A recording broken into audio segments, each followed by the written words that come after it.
Hi, I'm Shana Meyerson with the Yoga of War podcast, here today with Israeli archivist Jeff Weiss.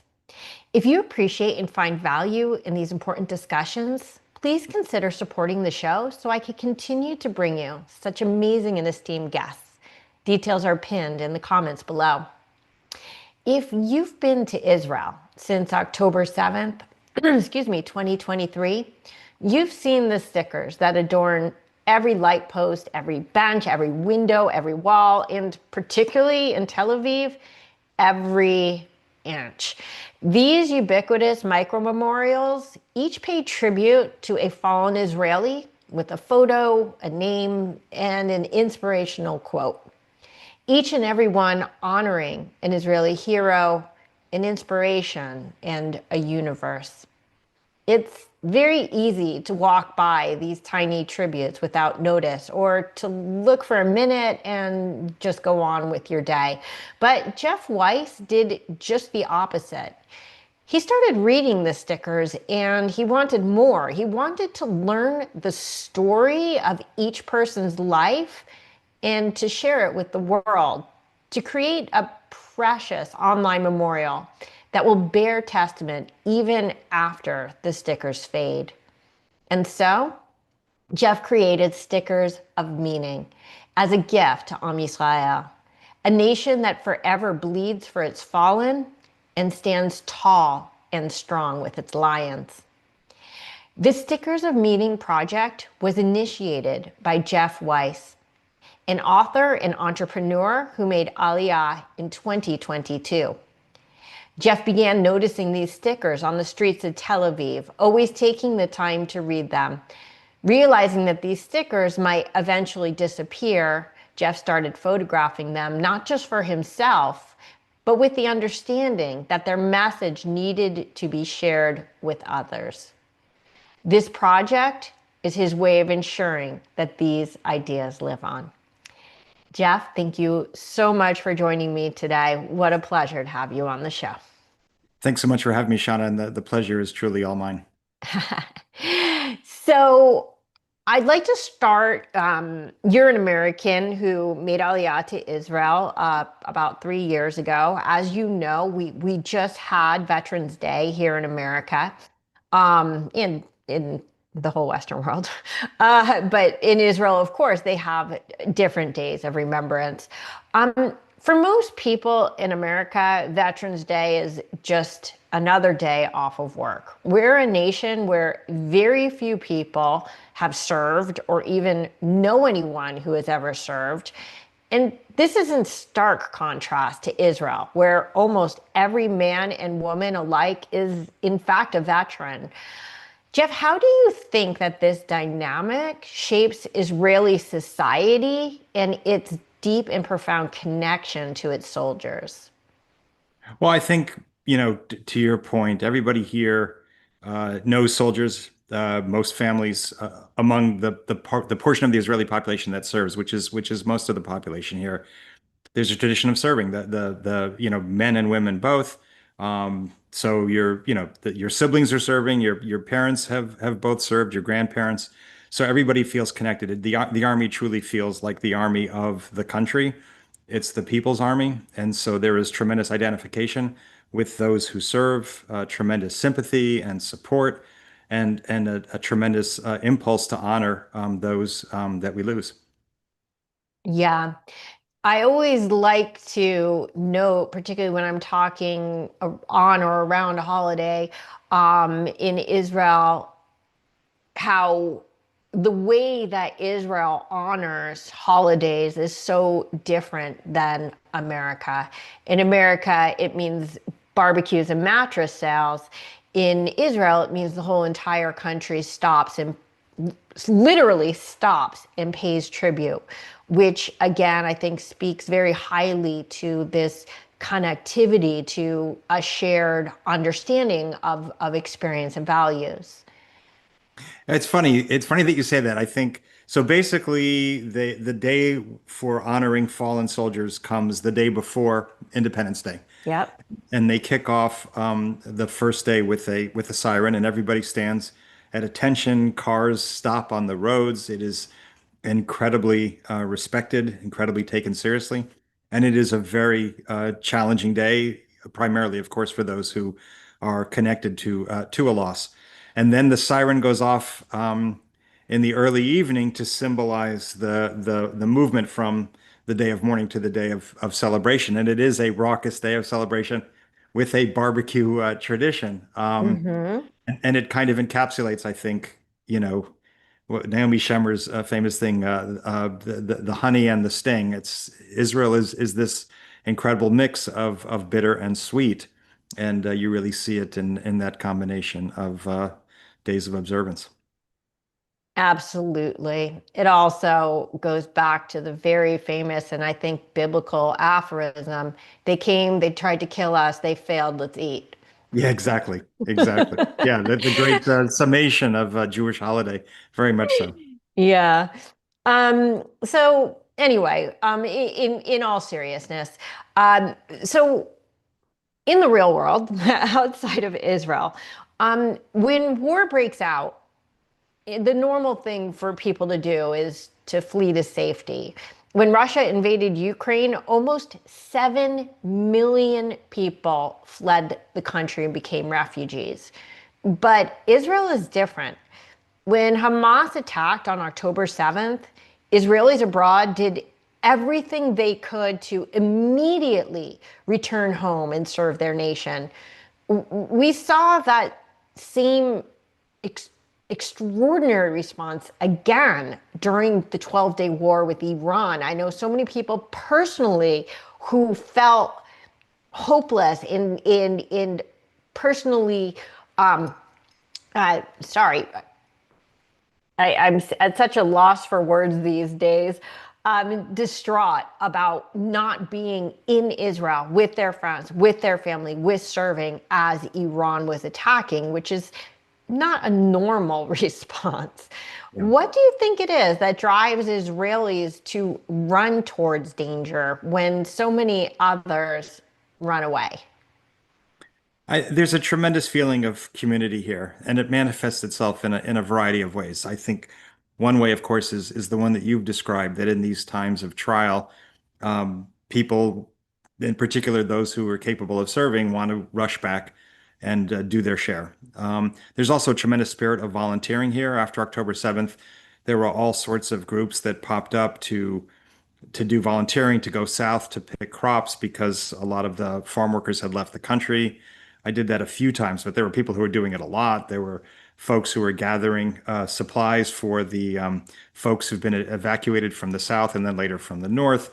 There's just a tremendous feeling of family and community here, and we see that in different ways.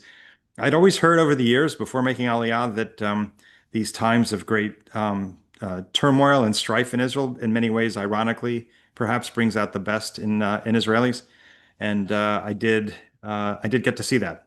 And this really is an extraordinary country, and these really are extraordinary peoples and extraordinary people. And I think these stickers are just one example of what makes them so special.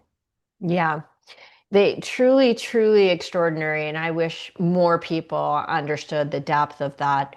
So, before we get into your sticker project, I'd like to talk about your book, Fighting Back, Stan Andrews and the Birth of the Israeli Air Force.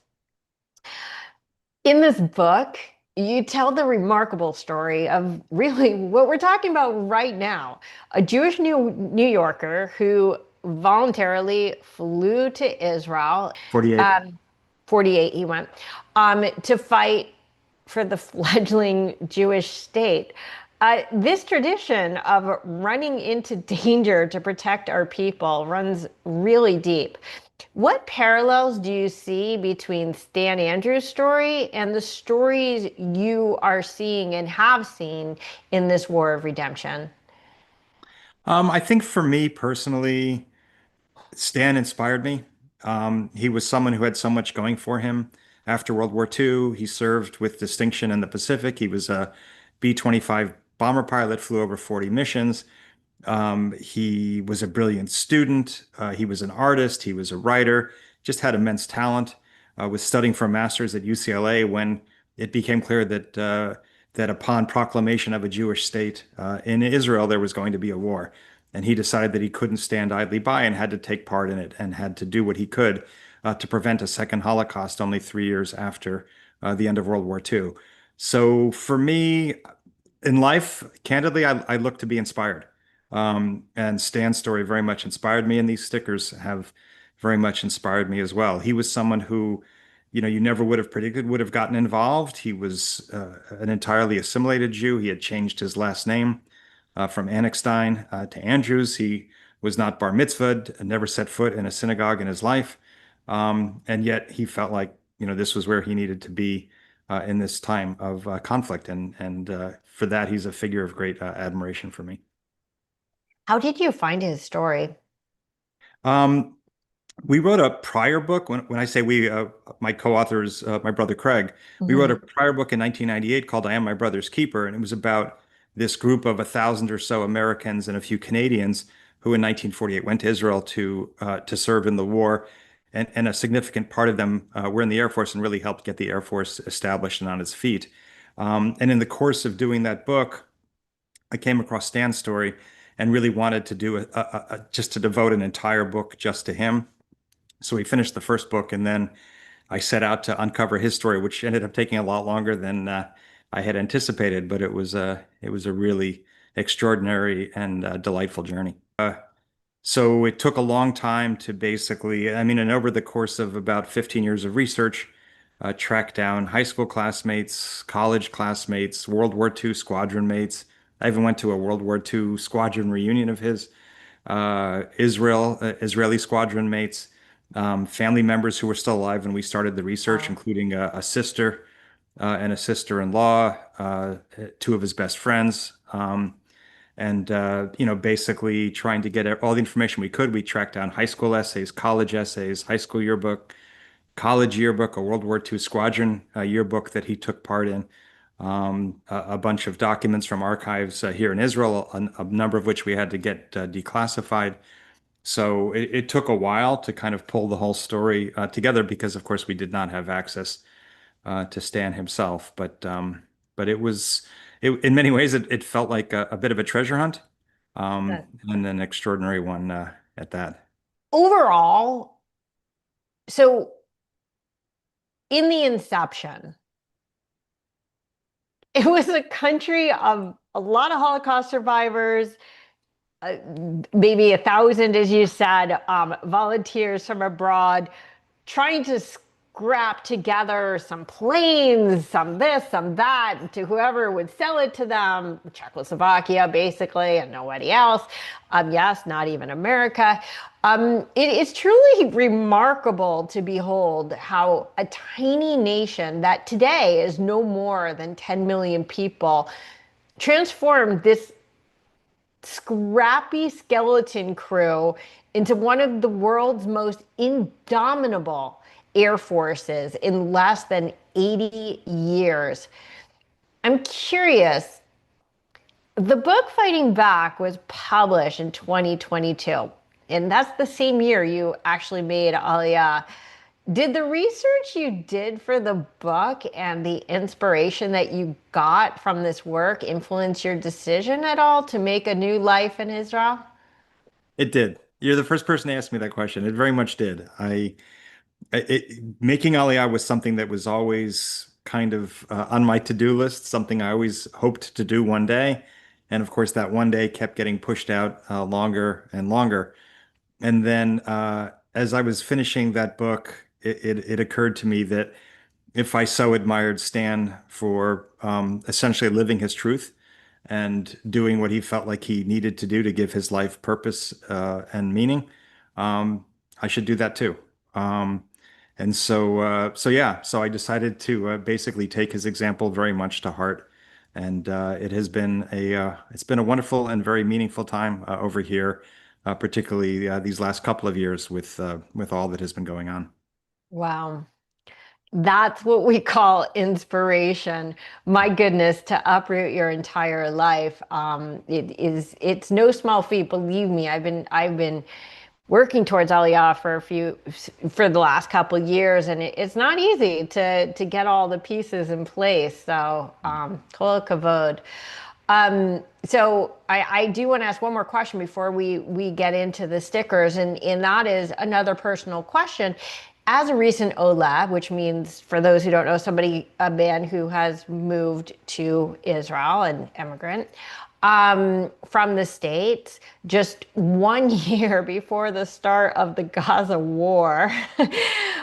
Do you think your experience of the war differed from that of most Israelis? Yes, in the following sense. I don't have I have not I never served in the army. I didn't have to serve during this period. I don't have siblings or children or relatives serving. So I think for so many families here, this has been an unbelievably difficult time in ways that I can't even imagine. And certainly it was not something that I had to endure. So, for me, obviously you had to deal with alerts and going into a shelter and things of that sort, but that's nothing compared to what so many of these families have struggled with, especially those who have served literally hundreds of days or have family members who have had to do that. And I can't even imagine. And of course, these hostage families, that's just a completely unimaginable level of suffering. So yeah, so I think in that sense, absolutely, for me, it's been a very different experience. Interesting, because another aspect that I was thinking about, because my sister lives in Tel Aviv, though she made Aliyah in 2010, so a long time ago. This is her first major war. I mean, there have been skirmishes, but I know in the beginning she was much more rattled than other Israelis, though after a while it just becomes normal, which is I, sad. But yeah, I think honestly, I think a lot of it depends on whether you have a secure room in literally your apartment, yes. what's called a mamad, a merchav mugan dirati, an apartment secure room. And if you do, and I've been fortunate to have one of those, Okay. if you get an alert at 3 o'clock in the morning, you get out of your bed, you walk down the hall, you go into another room, you close the big metal door, and you wait it out. A lot of folks don't have that. And Yeah. so at 3 o'clock in the morning, they're going down the street to a proper shelter. And if they have small kids or elderly relatives, that's no small thing. And here in Mhm. Tel Aviv, basically for rockets from Gaza or Lebanon, we basically had like 90 seconds. The Iran thing, you typically had kind of a 6, 7, 8 minute heads up that you might get an Mhm. alert. And then once you got that alert, you had 90 seconds. Yeah. So yeah, so I think for people who did not have their own in-unit secure room, oh my God, just incredibly difficult, especially because so many of these things did in fact happen in the middle of the night. Yeah. Yeah. So going back to the Air Force for just one moment, that quite remarkably, in all of the stunning and daring Air Force missions that Israel has conducted in this war, as close as Gaza and as far as Iran, Qatar, and very famously Qatar and Yemen, which was extremely far away. Not a single plane was shot down. And by all accounts, every pilot was home safely in time for breakfast. Tragically, however, over 1,150 Israeli security personnel, including IDF soldiers, police, and Shin Bet, have lost their lives in this war. And of course, just under 1,200 civilians on October 7th itself. In the wake of such devastating losses, people all over the world started printing. Sorry, not all over the world. What am I talking about? In all over the world, we were doing the opposite. We were ripping it down. People all over Israel started printing up stickers memorializing their loved ones and sticking them on every available surface. I literally don't think you could walk 10 feet anywhere in Tel Aviv without encountering at least one, sometimes 10 or even dozens. These stickers have become so commonplace that it's easy to just walk by them without any notice. To be honest, I'm so used to stickers in general in Tel Aviv that on my first trip back after 10/7, when these stickers were just first starting to appear, my sister actually had to point them out to me.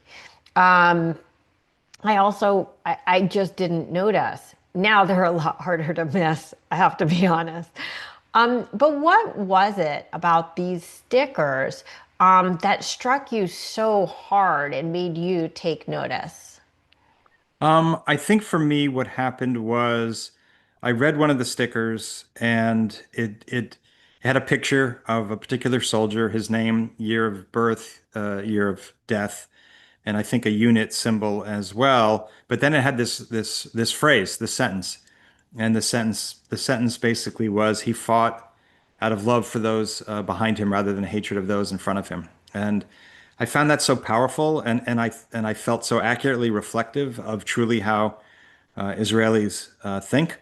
That truly this is a war fought out of love for the civilians here to protect them, and not out of any kind of hatred of even of Hamas or certainly of the citizens of Gaza.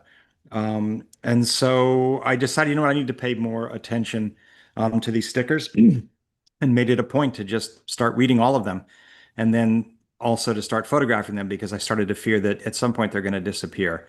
And at the beginning, I didn't have necessarily a concrete idea what I might do with it, but just started to pay attention. And the more I saw, the more I photographed, the more I realized, wow, these messages are all positive. They are inspirational. They are loving. They are joyful. They are kind.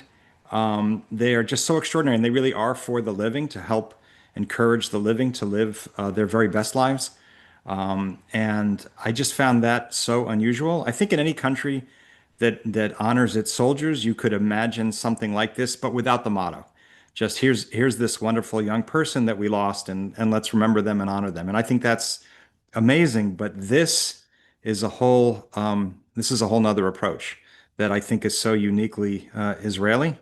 And so yeah, I was amazed by it. And then the more I saw and the more I realized that it was a phenomenon in my view, the more I committed I became to trying to do something to make sure that we recorded this, we captured this, and we didn't lose it once, inevitably the stickers start to peel off and disappear.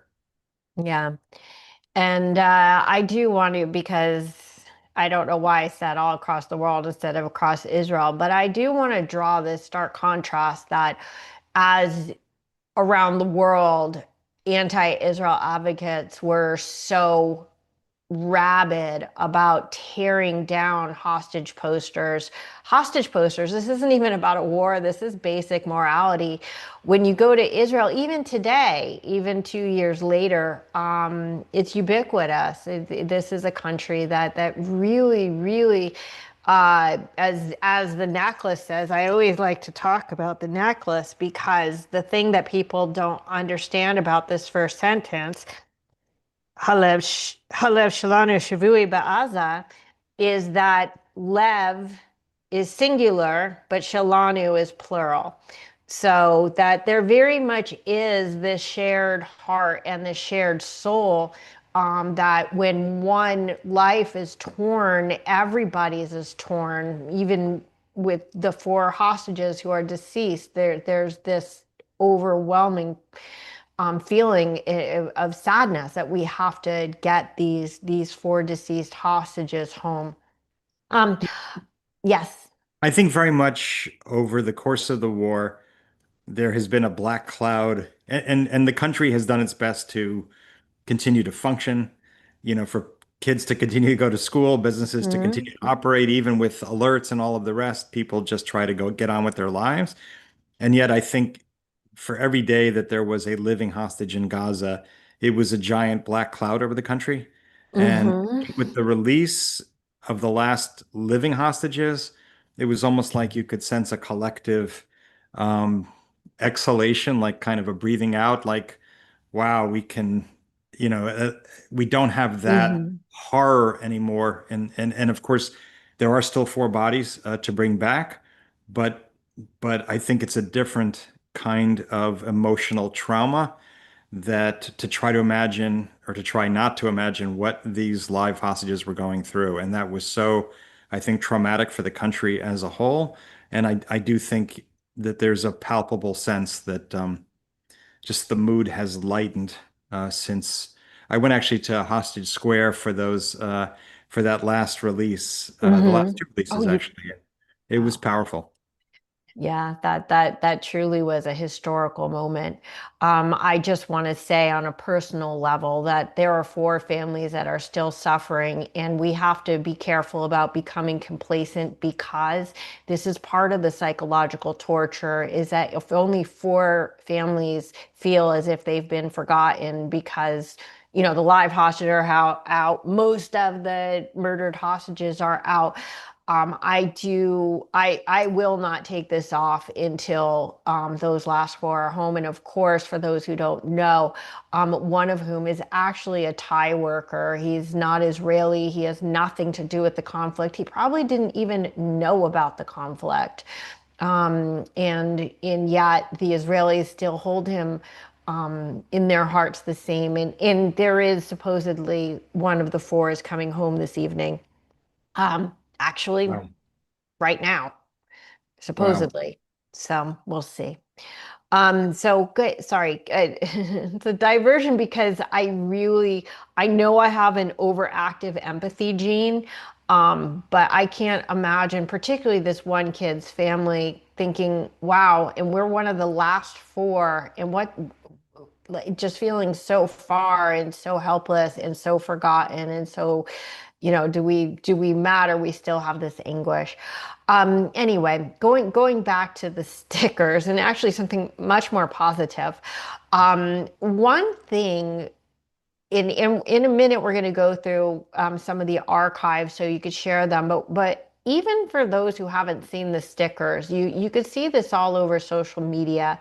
That one thing that immediately stands out from the photographs that are featured is that they all have these beautiful smiles in Mhm. heartfelt eyes, wherein even in the pro-Hamas world, when they try to show a soldier, it's not a pretty picture.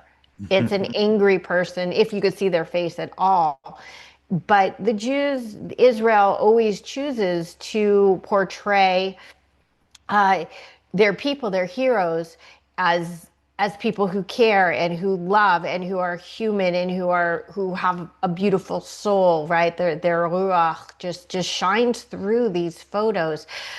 What do you think that, like, literally the nature of these photos, the choice of these photos, even soldiers in full gear, like there's nothing serious about their face. They're smiling and they're loving life, and it's so obvious. What do you think this tells us about Am Yisrael that the world just doesn't seem to understand? Well, it's funny. One of the things that I realized the more stickers that I captured was that they seem to fall into ultimately, I think, 15 or 16 distinct categories. And one of the things we Hmm. try to do on the site is to actually categorize them, to label them, and they're searchable based on these different labels, different characteristics or different values that they're communicating. Things like joy and responsibility and overcoming and living a daring life and love and all really incredibly positive and wonderful qualities that they are essentially exhorting people to internalize into their lives. And I think joy ended up being, about the most popular one. There were so many about the importance of smiling and laughing, and there's just a positivity here. I mean, I'm sure you're aware that year after year, Israel ranks as one of the happiest countries in the world, which is an astonishing thing at a certain level when you consider that this is a country that basically has been at war every day of its existence since May Hmm. 14th, 1948. This is a tough neighborhood, and there is always a danger that at some point a war could happen. And yet these are happy people, joyful people, and they prize those qualities and they seek to cultivate them. And I think in some ways Israelis have tapped into something powerful, which is the Viktor Frankl book, Man's Search for Meaning. And I think living a meaningful life actually is a great way to make yourself happier. And I think Israelis really cherish that, and I think the stickers reflect it. Was Man's Search for Meaning any sort of an inspiration for your choice of the title Stickers of Meaning?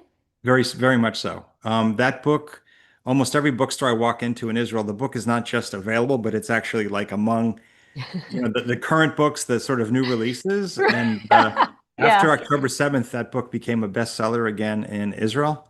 yeah, One of the hostages, one of the six who were murdered in the tunnel, right. Hirsch Goldberg Poland, he quoted from that book to the other hostages that he encountered during his long period of captivity before he was killed. And I think that the quote was something like, "A person who has a why can endure any how." And I think one of those hostages who encountered Hirsch and who made it Yes, back actually has tattooed that onto his body. And so I think that's a very, very powerful thing. There was yeah, another hostage, Keith Siegel, yeah. who would gather others together at night and ask everybody to say one thing they were thankful for that day. And imagine that, they're being caged up and mistreated and all of the rest, and yet still looking for to express some gratitude. And that's a powerful thing. I think that kind of positivity is extraordinary. Yeah. Ellie Schrabi actually talks about Hirsch telling him that quote in the book, Hostage, which is definitely a worthwhile read. That I did make it to. I just finished it last week, and then I started your book, and I'm not the fastest reader, so I'm like I'm not gonna be able to read this whole book, but I got about halfway through, and then I'm like, what happens in the end? And then I missed what happened in the end. I just saw that you wrote that you met him, and in I think it was in quotes. But as far as was that Keith Siegel? Because I was talking about that the other day as well. But um, the ending of that story about the finding one thing a day was that they wound up it apparently like they were saying 5 or 6 after a while, like even if it was just like that mean terrorist didn't show up today, that it really took on a life of its own. In my theory, my Israeli happiness theory, and this far, far predates the war. I was talking to my sister about this when she first moved out there 15 years ago. Um, is the concept of living each day as if it's your last, because as you alluded to, is and has always been since the moment of its inception, literally the moment of its inception, Israel has faced existential threat. I mean, 5 hours after Israel declared independence on May 14th, 1948, they were attacked from all borders with these nations that are like, and now we will kill you. And this year, Israel is number 8 on the happiness index in the middle of the hostage crisis, because that's only just come to some sort of a denouement quite recently. Um, in the middle of the war, in the middle of thousands of soldiers being injured, and in the trauma and everything, they're still number 8, which is nothing to sneeze at. Yeah, Um, it's pretty breathtaking. Yeah, it's an unusual place. I mean, there is a real feeling of belonging, of family, of community, and it's powerful. Yeah, of course, that family thing, has two sides to it. yeah. People will ask you very personal questions in a way that you might not be asked in other countries, which is okay. But yeah, but I personally find it delightful. I love it. I've had an experience a couple times since I moved here where I've been out walking in Tel Aviv and I've heard the sort of unmistakable clatter of a bike crashing, somebody falling off of a bike, and Right? instantly in all Yes. directions I see people racing toward the person who's fallen down, and I find that very endearing. I have a better story than that. You won't believe this. Okay, so my sister, who has like a zoo in her home, literally, she rescues pets for a living, and then if she can't adopt them out, she just keeps them. So she's got like 50. Um, anyway, we were at Dizengoff and Jabotinsky, right, which is right there, right in central Tel Aviv, one of the most the busiest intersections of the walking area of Tel Aviv, and somebody's dog got loose and started running across the street. Okay. So, of course, my sister's like, must save dog. That's like her instant radar, must save dog. But here's what she did, because I guess I wasn't walking. I don't know why this happened, because I was right next to her, but she gave her purse to a stranger so she could run after this dog. Maybe she already started running and she's like, I can't run with the purse. All I know is she gave it to a stranger. Now, in America, that stranger would have turned around and run in the other direction. In Israel, the stranger starts chasing Danny with the purse. And then, as you say, a whole stream of people start chasing them. Everybody's trying to like get this dog. And then a taxi driver pulled over and took Danny and the dog and the owner like to the thing, and the person gives her the purse, and she had no money, and he's like, it's okay, let's and like, to me it's funny, because what we I think forget is that Israel culturally, and I'm talking about native Israelis, are actually living in an Arab world. And culturally, it is a sort of brusque society. And that's why they're called sabras. Very hard on the outside and very soft on the inside.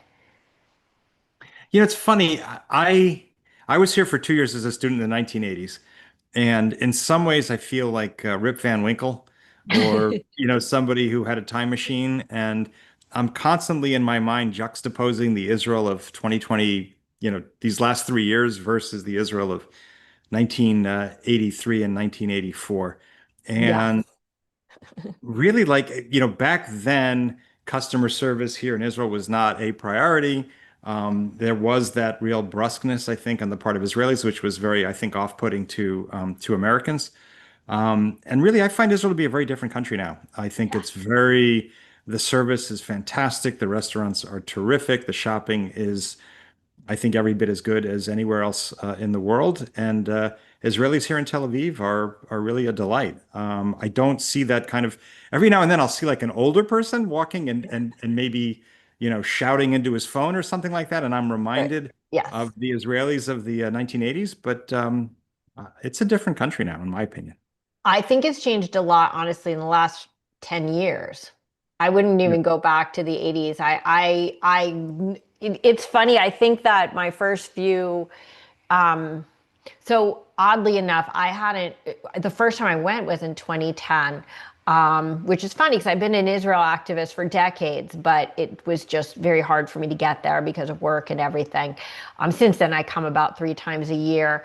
But I was off put by the brusqueness. Mhm. And I think that it left a flavor in my mouth. So, not bitter. I've always loved Israel. And again, I still would spend, 3 times a year, a few weeks. It's where my soul feels home. But right before the pandemic, 2019, my whole family went, many of whom had either not been there in decades or had never been there. And they were all talking about how hospitable everyone was, and I'm like, wait, are we in the same country? And I guess I didn't even notice that it had changed, because, and this says a lot to the human condition, that we set something in our minds, and it's very hard, even with the evidence in front of us, sometimes to shift that. So I had to start looking at Israel differently. And of course, since 2023, since October 7th, everything has changed. Everything. But I think that also, And I hate to say this because everybody makes the European, oh, they're just a bunch of Europeans, argument, which is so false. But I do think that, the major influx of Europeans and also South Americans and also, Australians and everybody in the last 10 to 15 years since anti-Semitism around the world has gotten so out of control. Yes, for those who are listening, it's not only in the last 2 years. This has been a scary and rising tide. With that comes some cultural norms that I think also shifts the energy of this of the country. Yeah, I think very much so. I think it kind of balances things out and it brings in other cultures, other influences. Also, I think lots of Israelis, especially, tech entrepreneurs and the like, will spend a few years in the States, perhaps attending university or working in a tech startup or things like that. And then they come back and they bring Yeah. often the best of what they encountered. And of course, the US has wonderful customer service, a wonderful, retail shopping experiences. And I think a lot of Israelis get a taste of that and decide, you know what, actually, I think they're onto something here. And this is something that we need back in Israel. And so I do feel like it's a different place. It's progressing and it's Yeah. growing, it's improving all the time. And even under these difficult conditions. And it's a wonderful thing to see. If there's one thing I could say about Jewish people, we thrive under difficult conditions. It's what we do. Anyway, getting back to the Stickers of Meaning project. Sorry about that tangent. I first of all, I encourage everyone to visit the website. I have to be honest, Jeff. The thing I hate about the website is leaving it. I I I think for it's sort of funny, but I'm actually not joking. But in the same reason that I feel for these four hostage bodies, I don't. I feel like when I close your website, or I haven't even closed it. It's been open now since the day you reached out to me. Um, but with like closing it on any of these lives, like breaks my heart. So it's a bit of a rabbit hole for me, to be honest. Do you know how many stickers last I saw was 400-ish. Do you know how many stickers have been cataloged at this point? I think we're coming up on 500 or so. And we're continuing to bring in new stickers. I think we just brought in like 10 within the last week or so.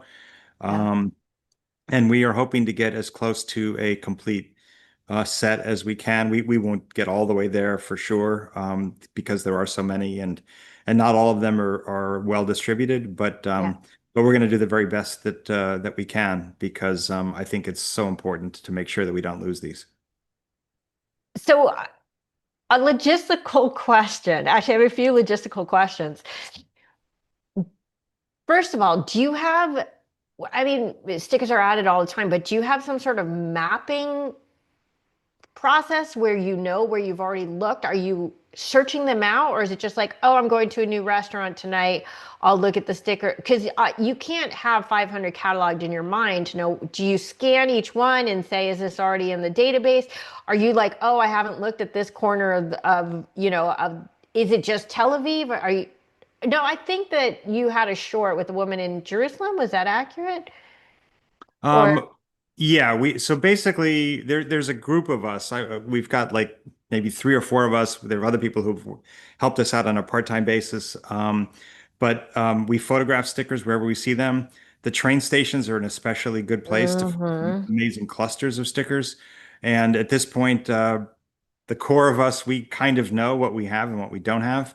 If we see a sticker that we don't think we've seen before, we take a picture and then we compare it internally. We have like a spreadsheet of everything that we have, and if we have it already, great. If we don't have it, then what we basically do is we try to find the family. And even though we photographed the stickers, we made a decision early on that we would not put them up without the consent of the families, because we want to make sure that they're okay with us doing this. And so that adds a little bit of complexity to the project, but I think it's been well worth doing. So yeah, so basically we just we're like we just hunt for them, and when we're out and about, we read them wherever we find them, and the new ones we capture, circulate internally, and check them against against our database.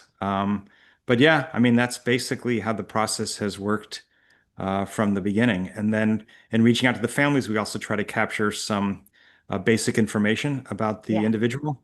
And we include that together with the sticker. And then we also try to get a high quality JPEG from the family. Yeah. So the actual picture that one of us took is actually an image behind the high quality JPEG image of the sticker. So if you look at it, you'll see that there's actually Ah, two yes. versions of it. Yes. Uh, because it's kind of neat to see where Yes. the sticker was or how it was out there in the real world, but then actually to be able to read it in a good way, because certainly speaking for myself, I am not a particularly good photographer. So it's good that Yeah. we have a proper image. Okay, now I have a lot more logistical questions. This one's an easy one. Has there been a family who has not wanted it to be on your site? I mean, it's already out in public. Is there anybody who, for some reason, has not wanted it to be featured? No one has said, I don't want it to be featured. That has never happened. Okay. But we did have, I think, one family at the beginning who was just like, I can't deal with reading a consent form. Yeah. Like, it's too much. Yeah. And so that happened at least one time, maybe twice. Hmm. But honestly, we're just being extra cautious Yeah. because, every family experiences this kind of loss in their own particular way. And the last thing that we want is to be a source um, of upset to any of these families. And we certainly wouldn't want to surprise them by putting a sticker up that they didn't know was going to go up on a website. So Absolutely. yeah, that's basically been the approach from the beginning. And how do you find the families? Sometimes the stickers have a QR code Yeah. that will take you, for example, to either an Instagram page, and we can usually contact them through the Instagram page, Okay. or it might take you to a family website, and we can contact them potentially from there. Um, there are other ways to search. There are some other databases we can access. But that is, I think, the painstaking part of this effort. And so we have a decent number of stickers that are kind of in the queue that we've found. We want to add them. They're in our internal spreadsheet, but they're not yet up on the site because we still need to track down a family member. Wow. Do families ever contact you to add a sticker? Yeah, we've encouraged families to contact us. They can submit on the website. They can submit their sticker. They can sign. They can execute the consent form. We actually created our own sticker with a QR code to put Hmm. near these clusters of stickers so that, in theory, somebody could go and see our sticker, scan the QR code, and learn about what we're doing, and then submit that way. Because basically, a lot of the families will go back again and again to renew their sticker. Like if they put a sticker up 3 or 4 months ago, they might go back to the train station and see. And if the sticker is peeling off, they might replace it. Yeah. That kind of thing. So we've gotten some through our own QR code, our own sticker. But yeah, we've tried to come up with every possible way that we can think of to bring more into the system. Yeah. There are so many important archiving projects that are going on in Israel right now, among other things, because of the revisionist history that we're watching unfold before our eyes. Um, I always come back to the gold standard, of course, which was Spielberg's Shoah project, how he managed to get every living Holocaust survivor, um, apparently every one of them, um, to document their story. So I know you already said your hope is to get all the stickers archived. Do you have like a game plan for achieving that? Um, I think to keep doing what we're doing, um, we want to keep at this for at least another year. Um, Mm-hmm. I think our work isn't done yet. And I think that I'm happy to see that the stickers are not being, there's no movement to kind of move on from October 7th and take the stickers down or cover them up or anything of the sort. They will disappear eventually just by the nature of how the world works. Mm-hmm. But yeah, I think we're going to really devote this year with a strong focus on getting as many into the system as we can before the project potentially transitions out into something else. Amazing. Okay, Jeff, I'm going to ask you if you could walk us through the site, at least, I mean, obviously not the whole thing. We're not going to go through 500 stickers, but could you maybe share some of the most inspiring or touching stories that stand out for you in compiling this archive? Absolutely. Let me share my screen.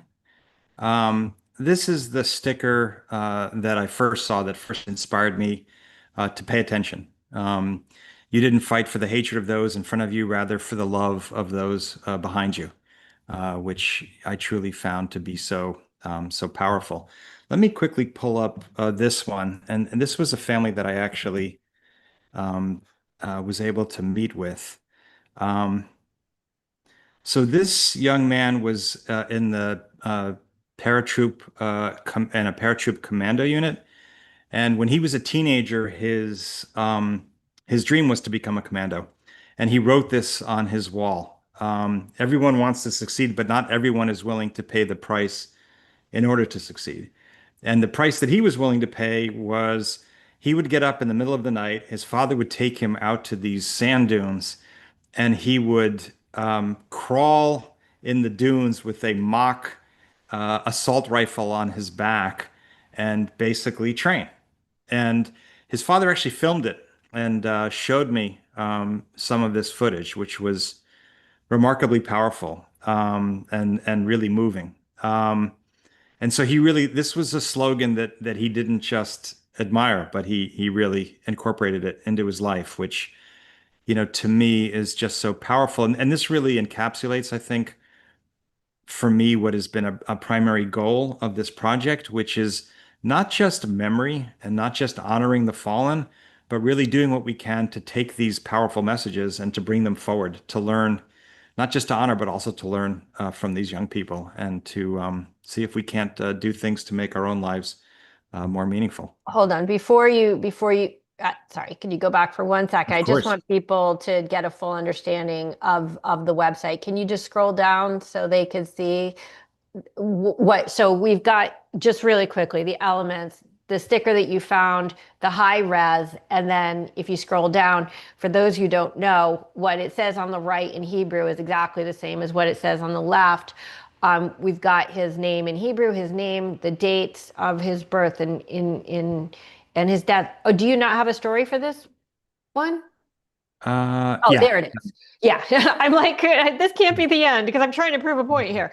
Yes. And so now, again, there's the Hebrew and the English, very short story behind. Oh, okay. So he's one of the ones who got a video. Yeah, so a part of the project has been we created something called the story behind the sticker. We're working with an influencer who's a documentarian, a videographer, and we've reached out to several of the families, and they've agreed to participate in these short videos that tells about their family member, about this individual, and among other things, shares the story of how this particular motto or saying was selected and placed on the sticker. And this is Amit's mother, um, who was there in that meeting. And when the father showed the video, she turned to me and said, "I actually can't watch it." And because it was so powerful and moving that to see this young man, pursuing his dream, but of course, he's no longer with us. So yeah, so this is another feature of the site, and we have half dozen or so of these individual videos, and hopefully we'll be doing some additional ones. Okay. Let me share another one with you. Th th- this is let's see. I think you're going to have to X out the guys. Oh, never mind.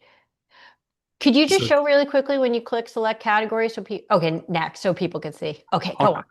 So basically, this guy was just an extraordinary individual. He was beloved. He was a major in a commando unit. Uh, as in this picture, he was described as someone who was always smiling. He was an inspirational commander who cared for his troops, always set a personal example. In his spare time, was particularly fond of a classic Jewish book of ethics called The Path of the Just. And this was his sticker. Be a mensch always. Listen before you speak. Do. Be the first to respond in crisis. If you started something, finish it. If you finished, ask yourself what you could have done better and start again. Run every day. He was very into sport. And for me, there are several stickers like this, and I'll show another one in a moment, that it's almost like an entire life philosophy, a prescription for a life well lived, a life of doing, and a life of meaning, and a life of caring. And so, yeah, this was one of the ones that I really found quite powerful. One of the things that we've done too is we've created educational programs. We have an educator in the States who has are basically our director for the United States, Orly Braha, who has crafted programs and has been basically doing programs for the last year. And one of the things that's always been astonishing to me is that different stickers speak to different people.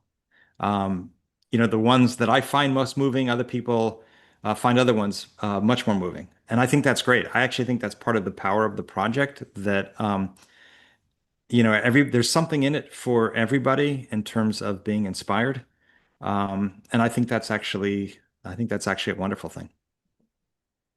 And just Uh, really briefly, really quickly, for those of you who stop really quickly, so you can see that under the sticker are the categories that he has put this into. So for anybody who's just joining, all of these stickers are categorized by, I think you said 15 different sort of inspirational qualities. and I'll show that. Let me go to that screen. So basically, you can search by word, or these are all the categories. And so, for example, you can just hit a category, and then you will get all the stickers that fall into that category. Oh, I'm sorry, let me pull. Now we'll get.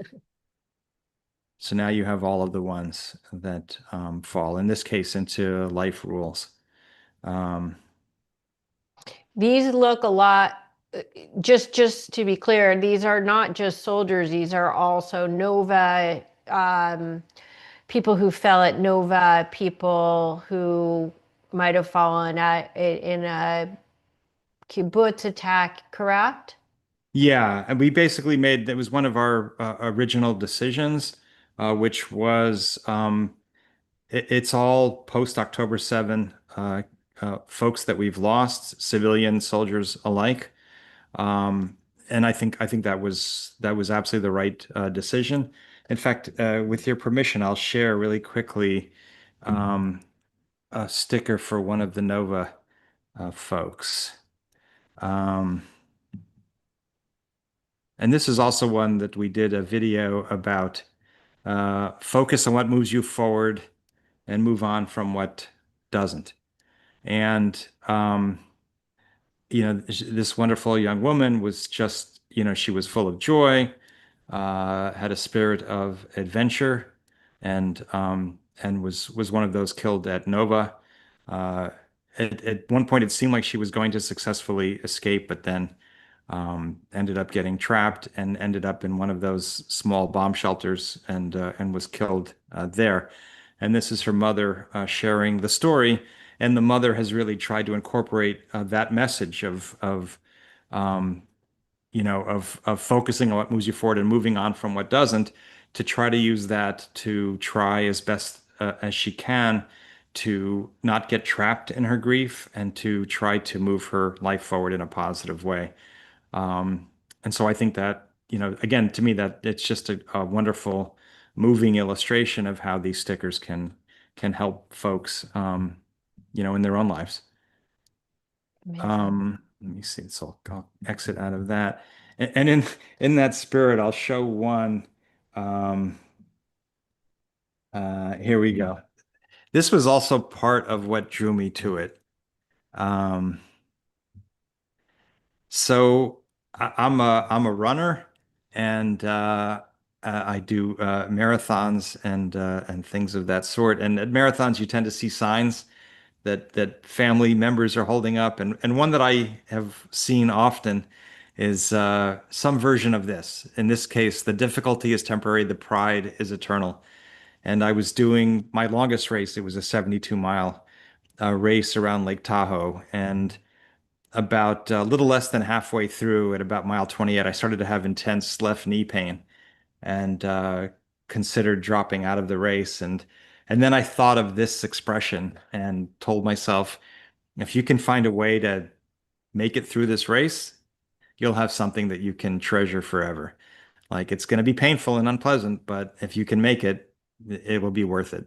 And I was able to make it. And this kind of expression, I think the version that I was more familiar with is pain is temporary, victory is forever, something like that. And so yeah, I do believe kind of in the power of inspirational slogans of this type, and I think this is a wonderful way of bringing them to people's attention and using them as a basis for teaching about them. Yeah. I so you're considering making this into a book, yes? Yes, the idea basically would be to talk about the sticker phenomenon and then to have chapter authors uh, providing their own perspectives on what this means, what it means to them, what it means for the country, and perhaps focusing on the messages that they find most inspirational. So we'll see, but that absolutely is one of the projects that we potentially have in mind as this continues. Um, Amazing. And if I can, oh, go ahead. I'm and sorry. yeah, you no, go ahead and look and are you also looking to expand the YouTube shorts because that really does add such depth to because the stories that are listed on this website tend to be just the basic facts, but the videos really bring in the emotions. So I hope that we'll be seeing that initiative expanding as well. Yeah, that's our hope. And I agree with you. I think you get much more of um, an understanding of the individual and how how the sticker came into being, and what the family hopes to see happen with that message. This particular individual was in Yamam, which is the elite police hostage rescue unit, and this is in his handwriting, which is pretty neat. Don't ask for it to be easier, ask to become stronger. Don't ask for fewer problems, ask for more skills. Don't ask for fewer challenges, ask for more insight. The great value in life comes not from what you received, but from the kind of person you become. And again, I think just very powerful, like it encapsulates in many ways, I think, an entire approach to life. Um, and I think one thing that people have become aware of in the course of this war is the participation of Druze soldiers from the Druze community who have this astonishing legacy um, of loyalty and participation in that they are drafted, they serve with distinction, and there is this incredible. I've heard it described as a kind of blood, I think a blood covenant or something between Israeli Jews and Israeli Druze. And so this particular individual was actually the highest ranking soldier to be killed in the war. Let me misspelled his name. And I just love his sticker. So he was a colonel. Um, we insist on preserving our humanity and choosing life anew each and every day. And I just think that's wonderful. And especially coming from a soldier. And I love that is the ethos of a soldier, of a commander, of someone of such of such high rank who was in a position to influence so many below him. So yeah, we were thrilled to be able to add this one to the site. Let's see. This was another one that I really found powerfully moving. Um, this was something that this individual wrote on his phone before going um, into combat this was after October 7th. It was a few weeks later. Mhm. And he wrote what basically amounted to an ethical will. And this was someone who was beloved. He worked with kids with special needs. He was just an extraordinary individual. The greatest quality that a person can have is the ability to make another person happy.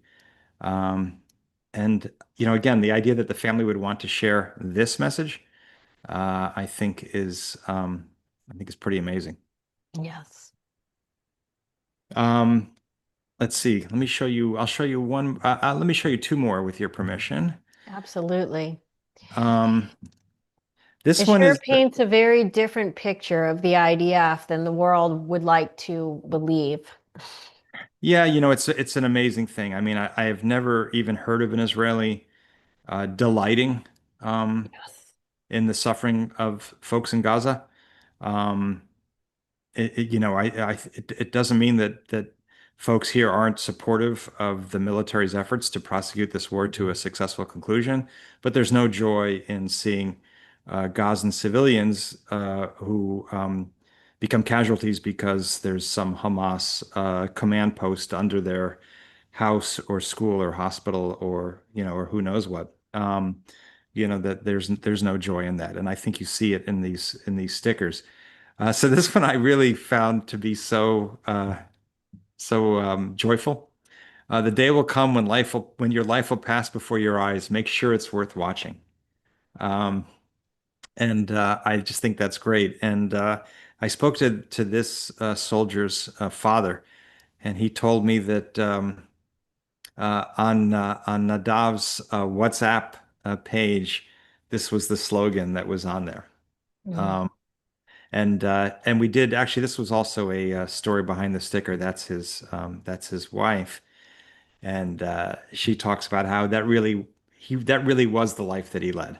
He led a life of joy, fit so much into his short life, and left behind a wife and a son, but always smiling. And there's some nice video of him in there. So yeah, for me, it's been a wonderful project. It's been meaningful, and it's given me an ability in my own small way to at least do something during this time of war, um, and to try to internalize the spirit of volunteering that you have here in this country. And for me, this has been my opportunity to at least contribute something.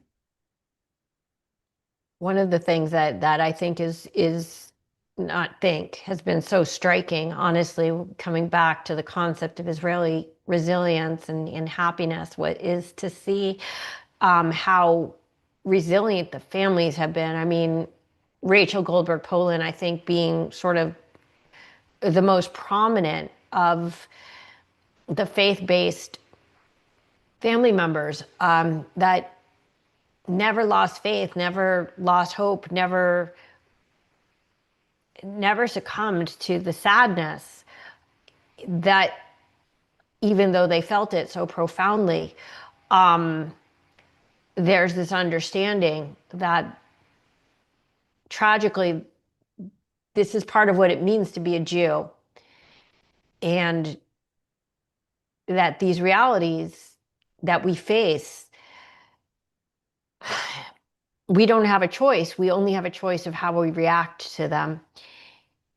And when I watch videos of people who have lost loved ones and how they talk about moving on and how they talk about the future and how they talk about the memory in such a positive and uplifting way, again, I don't know if this comes back to the concept that everyone has served and understands on a very visceral level what it means to be willing to risk and or give your life for this cause.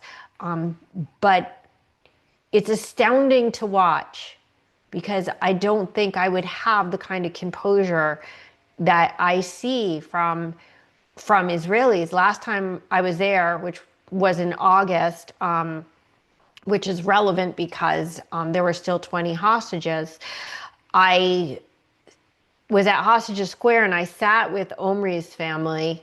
They had a tent set up where I guess they've been every day over in Miran. And I just looked at his father and I started crying. And he's like, "Don't cry, don't cry." And he was smiling. He's like, "We don't cry in here." He had so much faith, and I just couldn't. It made me cry more that he was so, you know, positive and hopeful, that it broke my heart even more to watch him ultimately, thank God, thank God, thank God, Omri is now home.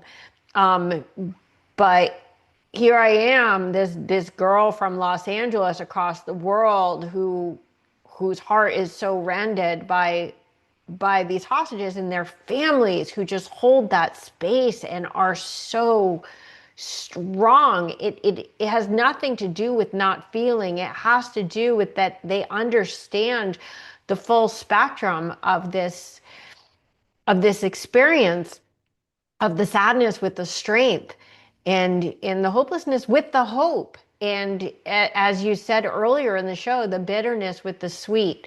And that's a very, very, is really characteristic that's amazing to behold, and you do see it. I watched all your YouTube shorts, but you see that exhibited by everyone who speaks, and there's no being beaten down. Israel cannot be defeated. The Jewish people cannot be defeated. The Jewish soul cannot be broken. It can be torn, but it will always be put back together. I mean, it's fascinating. I heard a statistic years ago that through all of Israel's wars, terrorism, and all of the rest, it was still the case that more Jews died in a single day in Auschwitz than had been murdered in Israel's history. Now, it may be now up to a day and a half or something like that, but when you consider the cost of statelessness, and that and what that led to ultimately, and then you compare that to today, um, I do think that people here have a historic sense that we are privileged to live in a strong state, in a state with, an Air Force that can do the kinds of things that it did over the skies of Iran this past June. That's a pretty remarkable thing. That a people that was considered, the characterization of Jews during the Holocaust as a people who went like lambs to the slaughter. Now there's a very different perception of them. Stan Andrews wrote a letter to his best friend explaining his decision to go to Israel to fight. And one of the things that he says at the very close of the letter is, when these people get through, um, the first thing that you think about when you hear the word Jew will no longer be a shopkeeper or a pawnbroker. And think about that today. Who would jump to that conclusion today when they hear the word Jew, shopkeeper, or pawnbroker, much less Israeli or Israeli soldier? And the folks who demonize Israel and Israelis, even there you can see that certainly there's a recognition that Israel is a very capable country, and a country that takes its defense quite seriously. And that is quite a change in the Jewish condition from where things were prior to May 14th, 1948, and Yes. certainly during the Holocaust. Did you say you had one more sticker that you wanted to share? I had one Or more. Yeah, let me show you one more. okay. Um,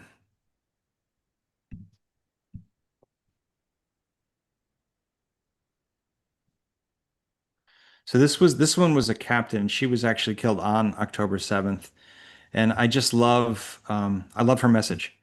Remember that you came to this world to change things, advocate for things, and to make an impact. So make an impact. I love the encouragement. And I just think it is so directly the kind of thing that has drawn me to these stickers in the first place. Like basically, what can I do to make people have better lives? And really, it's a credit to the families that they have taken this moment of unimaginable pain and tried to at least extract something out of it that can help other people. And I think that's a remarkable thing. Yeah. Um, and there's also a quality to some of these stickers, messages about taking chances and getting out of your comfort zone and living life to the fullest and all of the rest. And especially for those who died at Nova, you on a certain level look at it and think, well, that didn't work out for you as an individual. And yet I still think, and I think that the families recognize this, it is the right message to us as a people, to us as a nation, that we shouldn't stop living because of October 7th. We should continue to take chances, to live life, to seek joy, to have new experiences. And for us collectively, that is a good way, a positive way to live life, even if, for an individual, it could have a tragic ending. And so yeah, so as you can see, I really am passionate about these stickers and what they represent. Yeah. And I love that these inspirational quotes that inspired each of these individuals in life, now they become a tool for these people to inspire others. If if it's not naive to say, for eternity, Yeah. with this archive.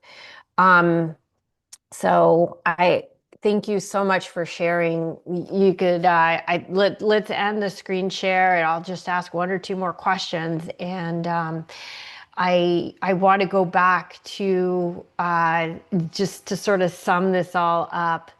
Because you again are a recent U.S. immigrant to Israel, 2022. As such, what one message do you wish you could make to make Americans understand Israel better? Um, it's a great question. I think,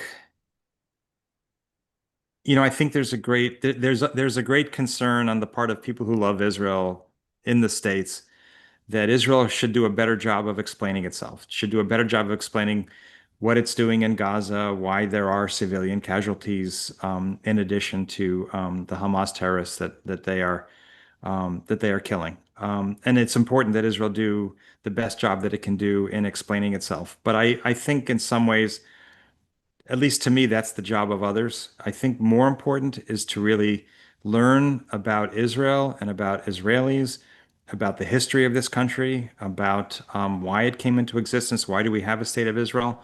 What was the world like when we didn't have a state of Israel for the Jewish people? And how people live here and what kind of country this is. I think folks should visit. If they're younger, they should take a birthright trip. I think, really getting to know the country, the people, and looking at the positives here. It's not all about war and fighting terrorism and all of the rest of it. This is a place that is bustling. It's growing. Everywhere I look in Tel Aviv, I see construction cranes putting up new schools all the time. I walk along the beach and all manner of sport is taking place out there. There's kite surfing out in the ocean. People are playing volleyball with their feet. There's gymnastics going on out there. And this is a country that is full of life in the most challenging of circumstances. And it's a wonderful thing. And so I would encourage folks to engage with the Israel story and to try to learn more about it, and not only about war and peace and Gaza and all of the rest, but really why this country's here and what it's all about. And this is for Jews and non-Jews alike. I have to Absolutely. say, to encapsulate what you just said, if I could, in one sentence, would be seeing is believing. We Yeah. hear a lot of lies here in America or in the rest of the world about Israel. But when you visit Israel, you understand. Yeah. Okay. Last question, Jeff. What does Am Yisrael Chai mean to you? Um, I think, I think people here are living it every day. Um, that you walk in this country and you are walking in some of the same places that Abraham walked 4,000 years ago, that King David and after him, his son King Solomon ruled over more than 2,000 years ago, that the Jewish people were exiled from 2,000 years ago. And it is an unbelievable privilege to be here now with the renewal of Jewish independence in this land. It's an absolutely remarkable thing. You go to a wedding here, and of course, the one of the songs that they sing and joyfully dance to is, that we will yet hear in Jerusalem the sound of brides and grooms, and that is something that is thousands of years old, and people are literally doing that today. And the exiles are being gathered in from all four corners of the world. And it is when you step back and really ponder it in the kind of broader kind of scope of history, it's astonishing. We see Am Yisrael High I see it every time I walk out in the streets of Tel Aviv. Yeah, that's beautiful. Thank you so much for joining me. Thank you for the project. The Stickers of Meaning has such great meaning. I hope that it only continues to expand. And I really actually, if I could use a prayer on this, I do hope that every single person eventually is memorialized because each person represents a universe. So thank you for doing your part in archiving the universe. Thank you so much. It has been truly a labor of love for me. So I really appreciate that. Yes. And anybody who is interested in following the Stickers of Meaning, in visiting the archive, or also donating to help those who are working so hard to maintain that, it's stickersofmeaning.com. And the link is in the description. So thank you so much, Jeff. And Am Yisrael Chai. Thank you so much, Shauna. It's really been my pleasure.